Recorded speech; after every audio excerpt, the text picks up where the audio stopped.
하나님의 은혜가 여러분과 함께 하기를 바랍니다.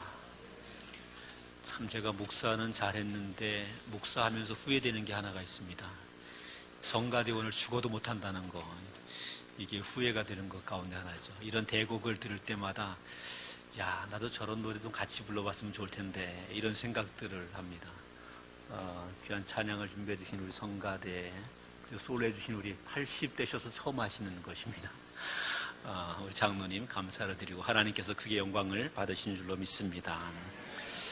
우리 교회 안에 웃음이 가득하기를 원합니다.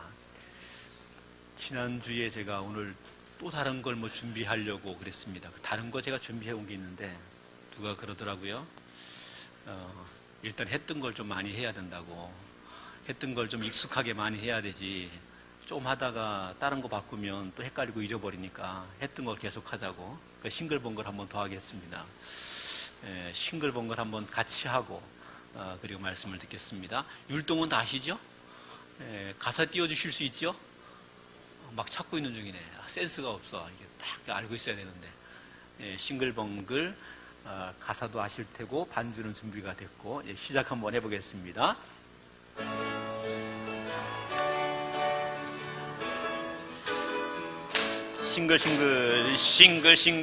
싱글 벙글 우리 모두 고개 돌려 싱글 벙글 옆 사람과 인사해요. 안녕하세요.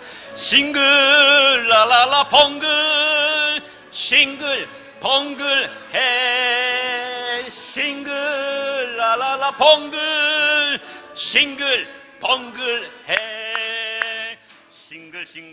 싱글 벙글 우리 모두 손을 모아 싱글 벙글 옆 사람을 간지리세요.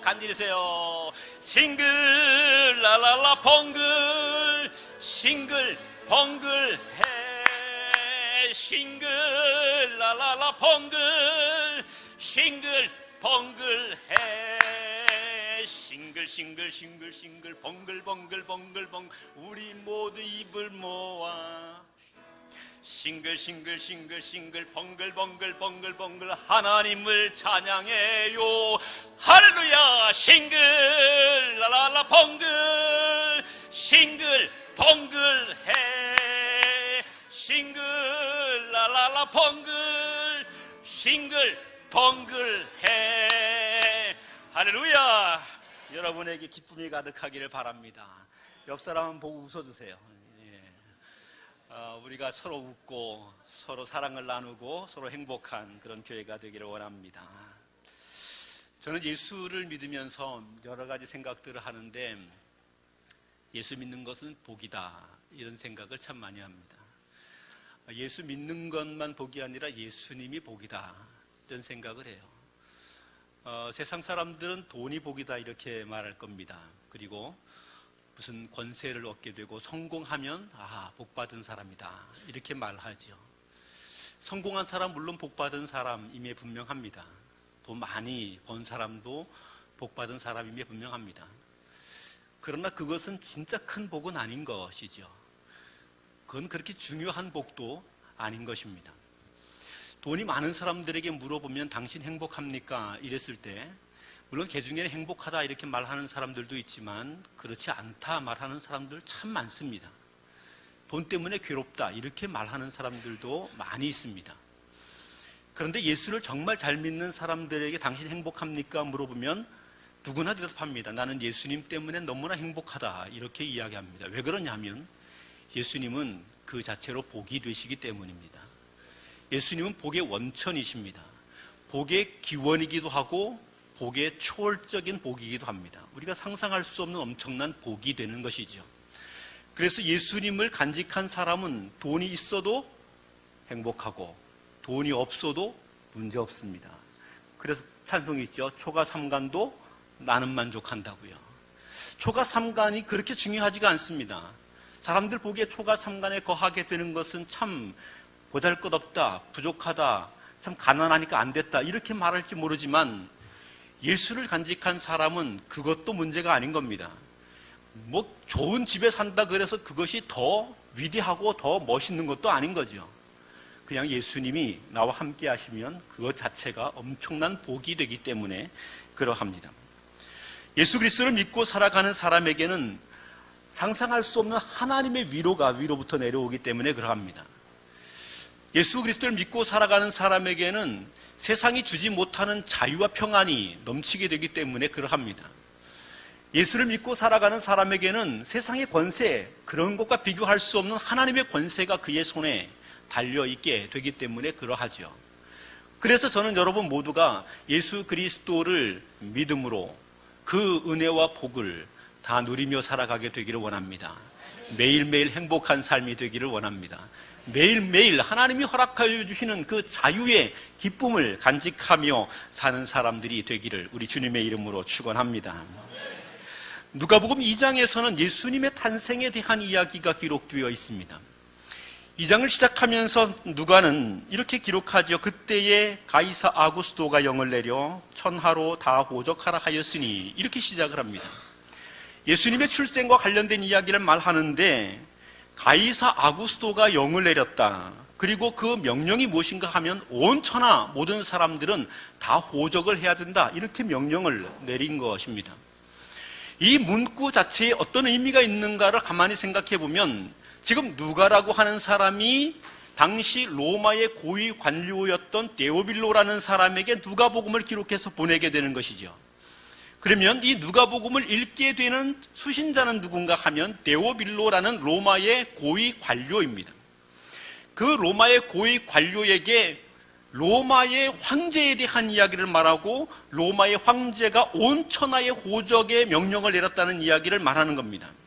그러니까 데오빌로에게 이렇게 말하는 거죠. 너의 왕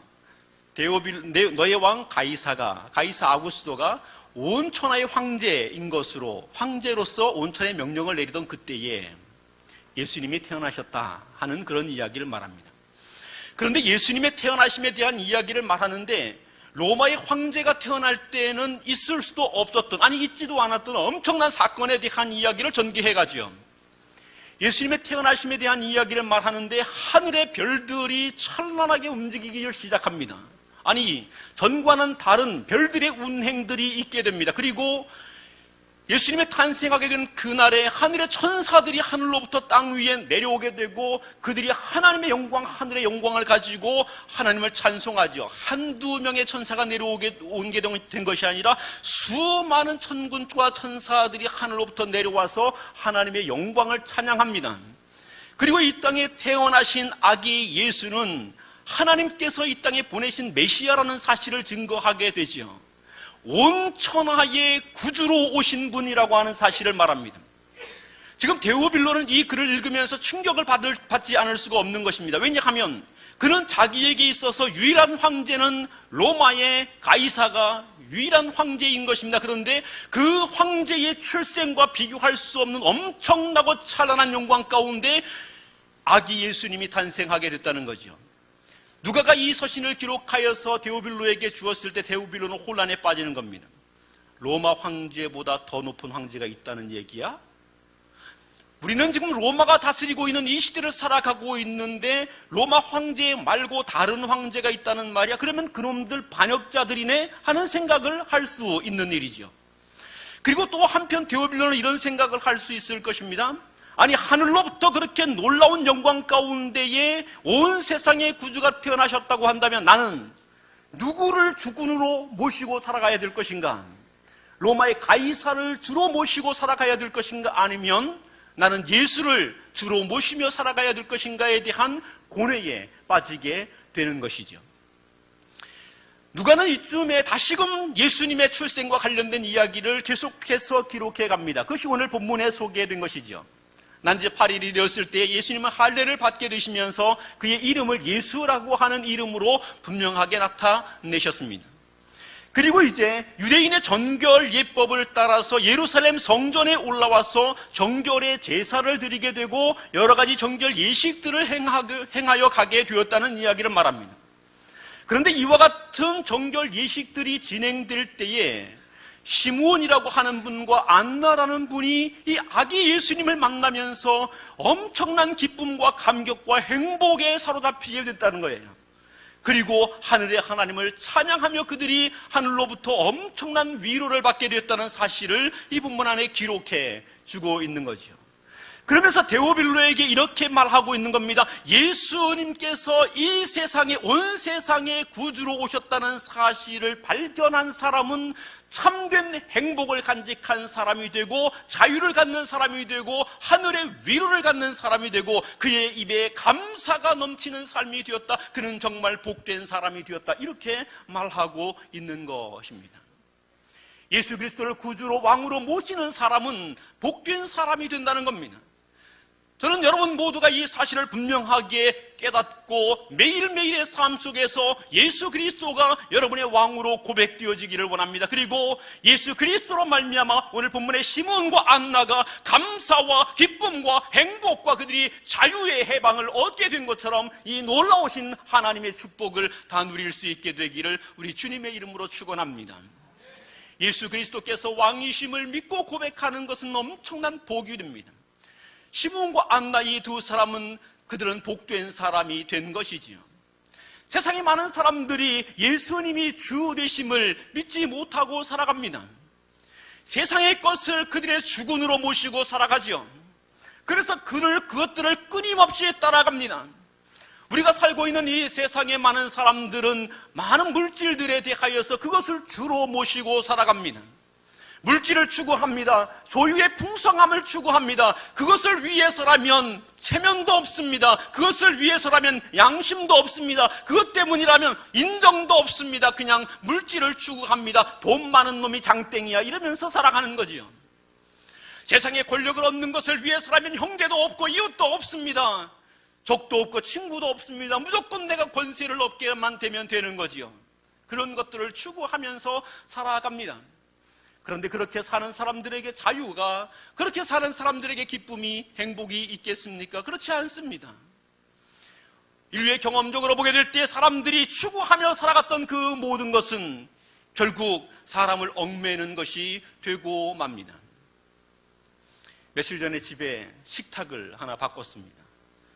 식탁을 새 걸로 바꾸니까 집 분위기가 싹 달라졌습니다. 그런데 이제 놀라운 일들이 생기는 거죠. 우리의 삶의 중심이 식탁으로 옮겨가기를 시작했습니다. 모든 것이 식탁을 중심으로 옮겨갑니다.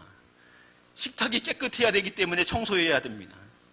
식탁에 기스가 나지 말아야 되니까 거기다가 실리콘으로 패드를 하나 깔아야 됩니다.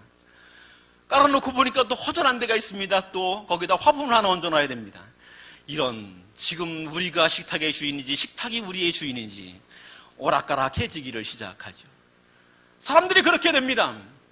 뭔가를 가지게 되면 그것에 매여 살아가게 되죠.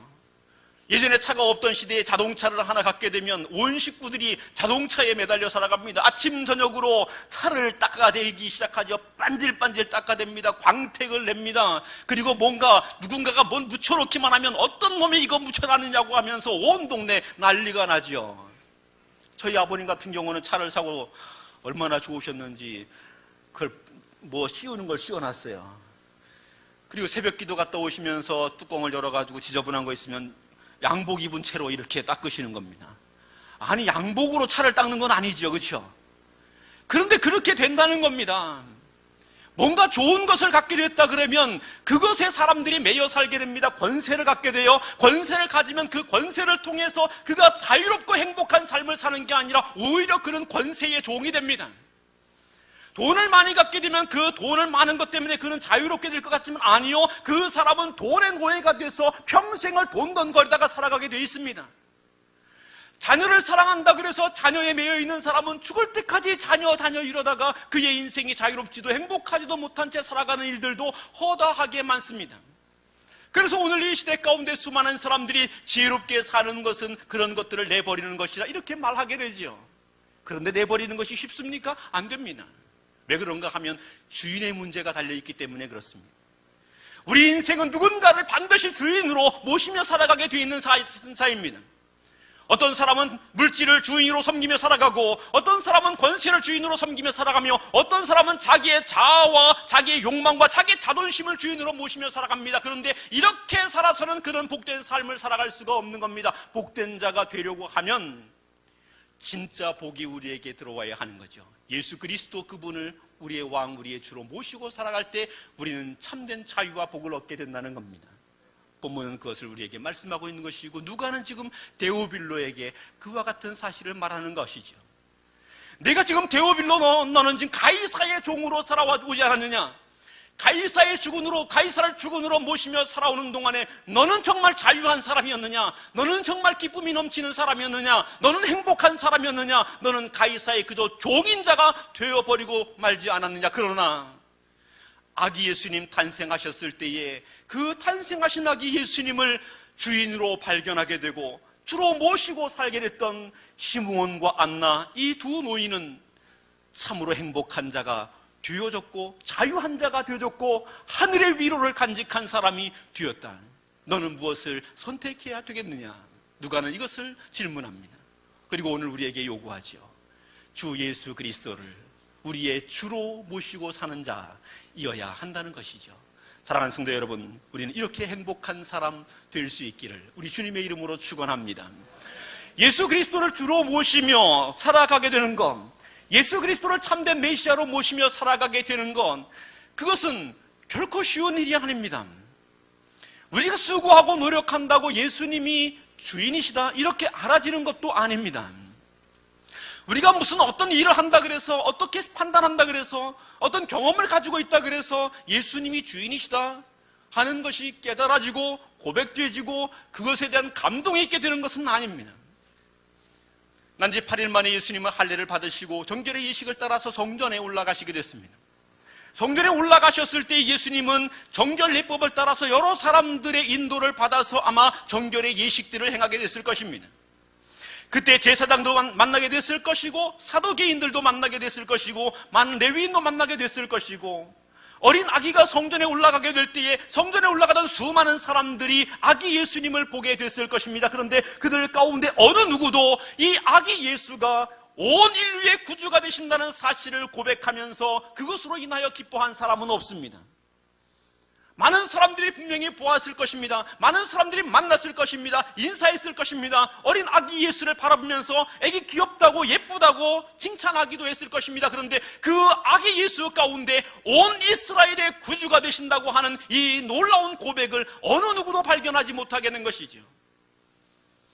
예수 그리스도가 참된 구주가 되시고 우리의 복이 되신다는 것을 발견하게 되는 것은 쉬운 일이 아닙니다.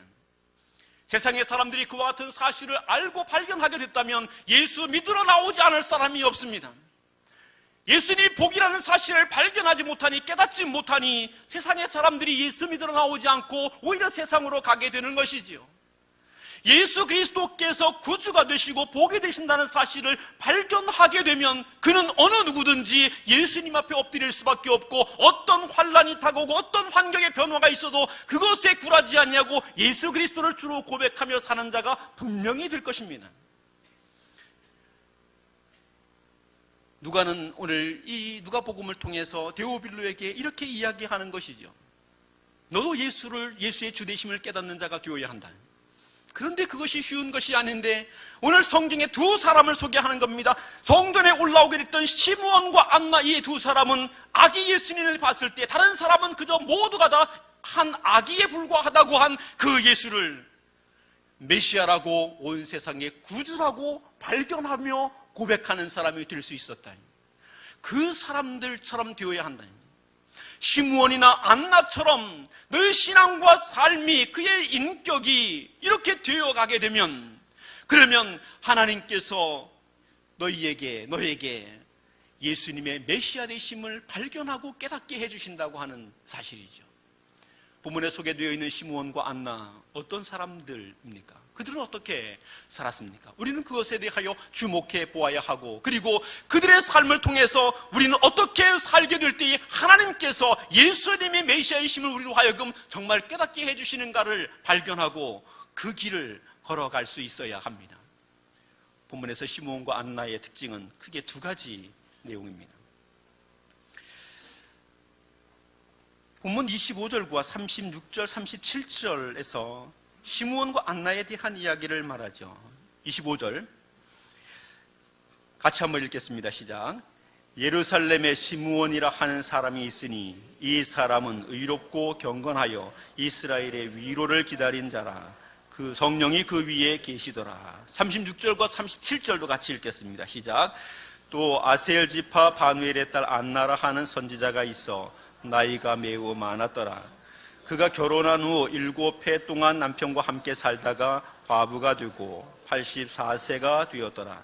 이 사람이 성전을 떠나지 아니하고 주야로 금식하며 기도함으로 섬기더니. 아멘. 여기에 보니 시므온과 안나 이 두 분에게 공통된 특징이 있습니다. 그것은 연세가 많다 하는 것이죠. 연세가 많다는 겁니다. 시므온이라는 분에 대한 설명을 조금 더 자세히 보게 되면 본문에서는 시므온이 연세가 많다는 것을 암시적으로 말하고 있습니다. 26절에 그리스도를 보기 전에는 죽지 아니하리라 하는 계시를 받았다는 거죠. 그러니까 이 말씀 속에서 시므온은 죽을 때가 얼마 남지 않은 사람이다 하는 이야기를 발견할 수 있죠. 29절에서는 아기 예수를 만나고 난 이후에 이 시므온이 고백하는 말입니다. 종을 평안히 놓아주시는도다. 이제는 죽어도 여한이 없다. 이렇게 이야기하는 겁니다. 죽어도 여한이 없다. 이런 말씀을 하시는 분들은, 젊은 사람들은 그런 말 안 합니다. 나 죽어도 여한이 없어. 이런 말은 젊은 사람들이 하면 되게 웃긴 말입니다. 이 자식아, 네가 살 날이 얼마나 더 많이 남았는데 죽어도 여한이 없어. 그런 얘기는 젊은 사람들이 하는 게 아니고 연세가 많으신 분들이 하는 것이죠. 아, 내가 인생을 살았는데 이만큼 살았으면 여한이 없다. 이만큼 살았으면 여한이 없다. 그런데 이만큼 살아오는 동안에 내가 이루고자 하는, 내가 보고자 하는 꿈을 이루었고 소망을 이루면 이제는 여한이 없다. 이제는 여한이 없다. 그렇게 되는 거죠. 지금 시므온이 그렇게 말하는 것입니다. 아마도 이 본문에 성경에 기록되어 있지 않지만 시므온은 아기 예수님을 만나고 난 이후에 얼마 있지 아니하여 하나님의 부름을 받아 갔을 것입니다. 왜냐하면 본문의 내용에 분명상 그런 의미를 나타내고 있기 때문에 그러하죠. 안나는 어떠합니까? 젊은 날에 과부가 되었다고 말하는데 이미 오랜 기간 동안 과부를 지내고 84세의 나이가 되었다. 뭐 오늘날의 84세는 청춘이죠. 오늘은 84세 청춘입니다. 우리 장로님 80세 되셨는데 청춘이잖아요. 목소리가 아이고 대단합니다. 이제는 80 가지고 늙었다 그러시면 안 되고 이제 우리 장로님 청춘이십니다. 보니까 아이 대단하세요. 그런데 옛날에는 어떠했습니까? 불과 한 50년 전만 해도요, 60살 되면 환갑잔치 다 했습니다. 환갑잔치 다 하는 이유는 노인이라는 이야기였죠. 근데 요즘은 환갑잔치 누가 한다 그러면 이런 정신 나간 놈 무슨 환갑의 잔치야 이런다니까요. 환갑잔치 하는 사람이 거의 없습니다. 저도 이제 내일 모레면 환갑이라 그러잖아요. 내일 모레가 좀 많이 내일 모레 그래야 되지만 내일 모레면 환갑이라 그러잖아요. 그러니까 요즘은 뭐 그렇게 차이가 안 나지만 옛날 같으면은 옛날에 84세는 정말 호호호 할머니인 겁니다. 호호 할머니인 거예요. 이런 할머니인, 그리고 이 노인인 시므온과 안나, 그냥 노인이었던 것이 중요한 것이 아니라 이 노인인 이 시므온과 안나, 이분들은 어땠는가? 오늘 성경에 보면요, 이분들은 평생을 살아오는 동안에 의로움과 경건함으로 또는 성전을 떠나지 아니하고 기도하여 금식함으로 하나님께서 그들에게 약속하신 하늘의 위로를 기다리는 자였다는 거예요. 하나님이 그들에게 약속하신 하나님의 위로를 기다림으로 경건하게 의롭게 기도와 금식으로 성전을 떠나지 아니하고 그렇게 살았던 사람들이라는 거죠. 하나님은 어떤 사람들에게 영적인 지혜를 허락해 주셔서 하늘의 비밀을 알게 하시고 어떤 사람들에게 예수 그리스도가 주 되시라고 하는 사실을 분명히 깨달을 수 있게 하시느냐? 하나님의 약속을 믿고 기다리면서 삶을 살아가는 동안에 의로움과 경건함으로 그 삶을 진행해가는 사람, 이런 사람들에게 하나님은 이런 은혜를 허락해 주시는 겁니다. 한국교회가 최근에 영적인 암흑기를 만났다는 이야기를 우리가 많이 듣습니다.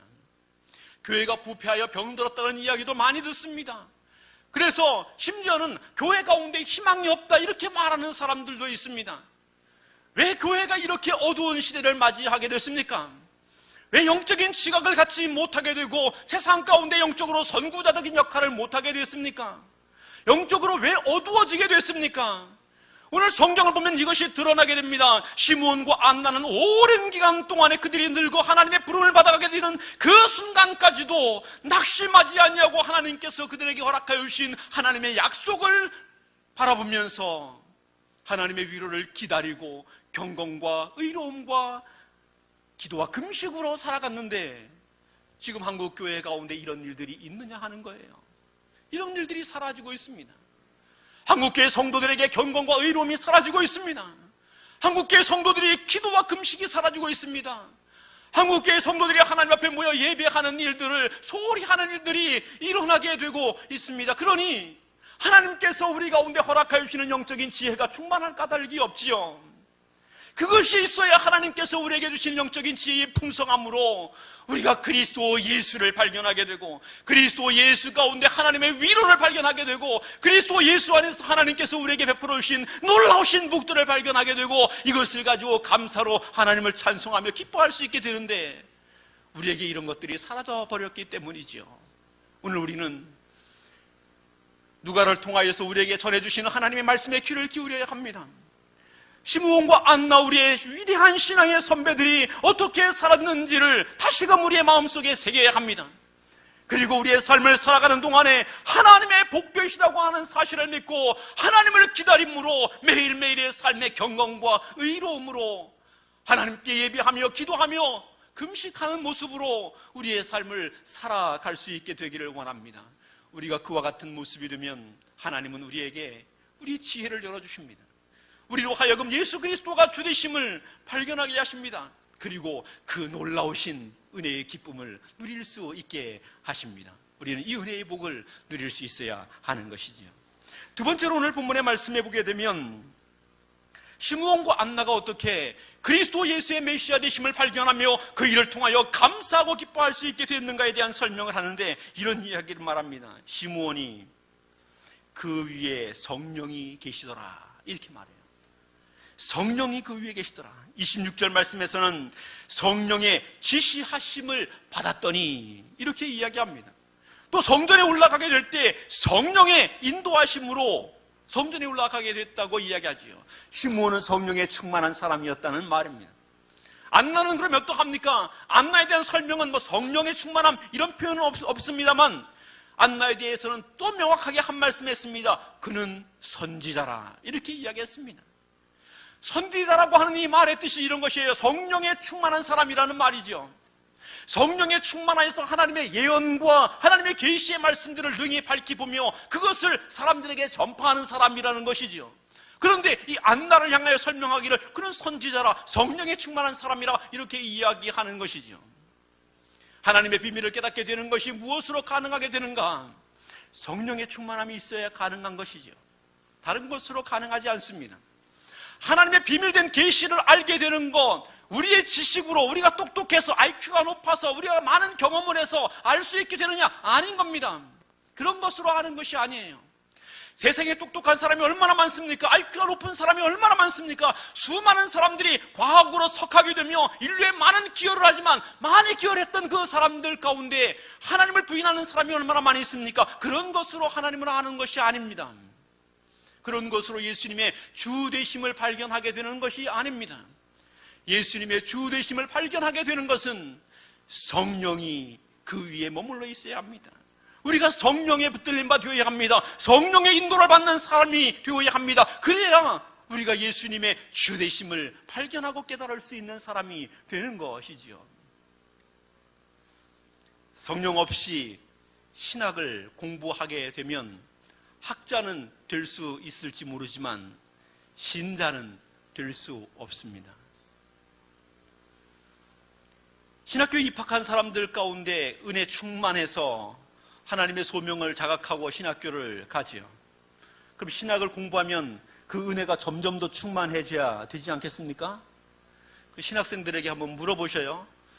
학년이 올라가면 올라갈수록 성령에 충만하십니까? 물어보면 신학생들의 공통된 이야기가 그렇지 않습니다.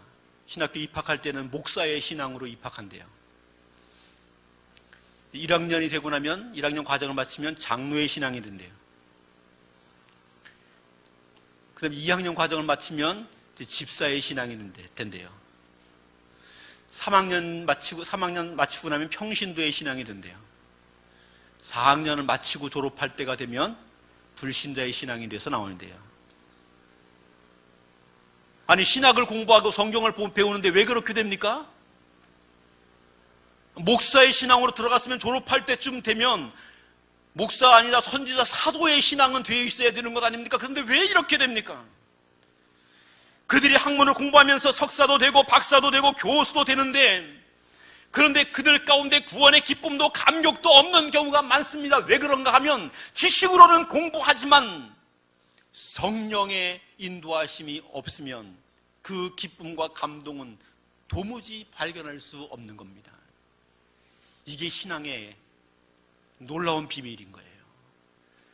우리가 배운 것이 아무것도 없고 초등학교도 제대로 졸업하지 못해서 한글도 제대로 깨치지 않고 성경을 읽을 수도 없다 할지라도 성령의 인도하심을 받아서 성령의 지시하심을 받아 살아가게 되면 이 사람은 구원의 놀라운 감격을 가지고 하나님께 찬양하면서 기뻐하면서 살 수 있습니다. 그런데 아무리 학력이 높고 지식과 경험이 많아도 성령의 인도하심을 받지 못하는 사람은, 그 사람은 구원의 감격을 누릴 수가 없는 겁니다.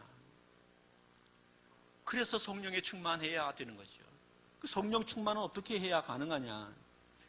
이게 우리가 무슨 노력해서 가능한 것은 아닙니다. 그런데 다행히 우리 하나님께서, 그 신실하신 하나님께서 우리에게 약속을 해 주셨습니다.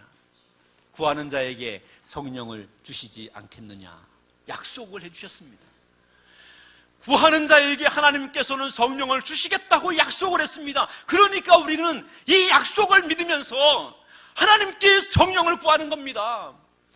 우리가 그저 세상의 물질과 돈과 명예와 권세 이런 것만을 구하는 것이 아니라 그보다 더 중요한 성령을 구하는 겁니다.